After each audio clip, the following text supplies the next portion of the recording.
So remember, the first thing you want to do for these metals or for these salts is that you want to look for the alkali metals and rule those out right away. So right here we have some alkali metals, and then also don't forget about looking for the ammonium.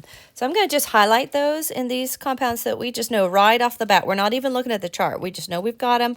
We know they're soluble, and we're not even messing with the chart. So these will break apart. I'm going to use a vertical line just to kind of show where they'll separate when they do. But this one will separate like that, between those two. And don't forget it's AQ. These will separate right there. And then over here, these will separate right here. And then these will separate like that. So see, we got through those really fast without even looking at the chart. So now we know we are just going to look at the negative parts. So we've got like a chlorine here. So I'm going to scroll from the top down until I see the chlorine. So like I checked here, here, here, here, and I didn't see just a solo chlorine. I saw that, but that's not the same thing. And there's the solo chlorine. So it's soluble as long as it's not with an exception here. But you'll notice it is with an exception. So that means that it is insoluble. It will not break apart, and I write an S beside it. That probably doesn't look like an S, but I write an S with it. All right, so now I'm going to try a different one. Now I'm going to look for the NO3 right here.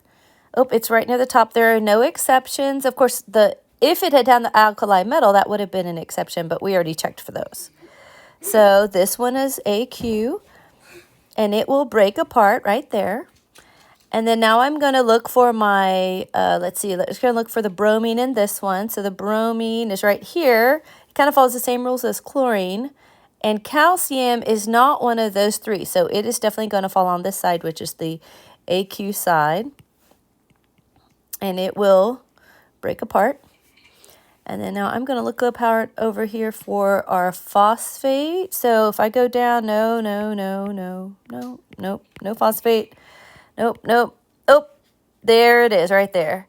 So this one is going to be an S, and there aren't any exceptions, except remember at the very beginning, had there been an alkali metal, that would have been the exception, but we would have not even been looking at the chart in that case. So this is an S, and then finally, right over here, we have our last option with our OH group. So OH, again, mostly insoluble, and the Fe is not one of the exceptions, so it falls over here.